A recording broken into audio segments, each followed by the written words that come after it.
भगवान के ही श्रीमुख से जो निश्रित है, भगवान के ही मुखारविंद से जिस ग्रंथ का प्राकट्य हुआ है उसका नाम है भागवत।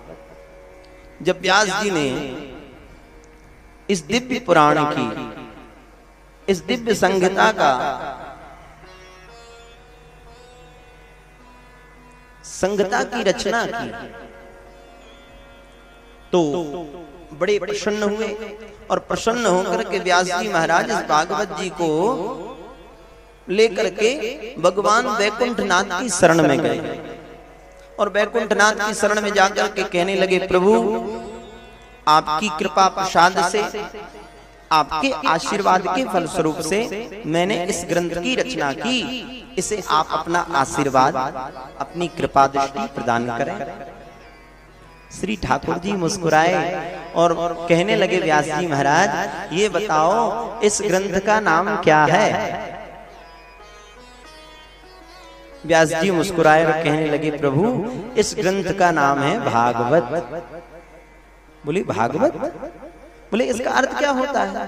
बोले प्रभु भगवता प्रोक्तम भागवतम, जो भगवान के श्री मुखारविंद से प्रकट हुआ ग्रंथ है उसका नाम भागवत।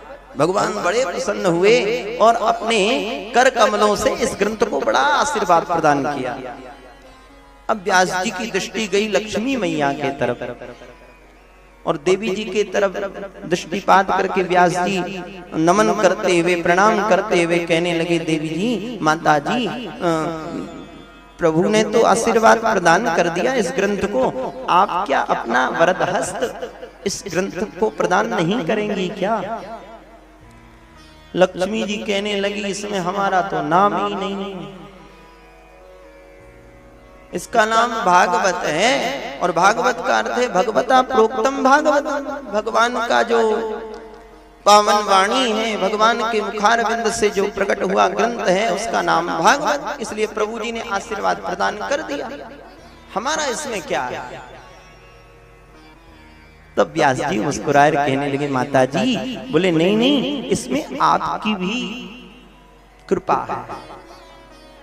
लक्ष्मी जी कहने लगी, ऐसे जबरदस्ती वाला नाम हमें पसंद नहीं है। तब व्यास जी कहने लगे, बोले नहीं नहीं माँ, इसका एक नाम और है। बोले क्या? बोले इसका नाम है श्रीमद् भागवत महापुराण। बोलिए श्रीमद् भागवत महापुराण की जय। बोला करो जरा जोर से।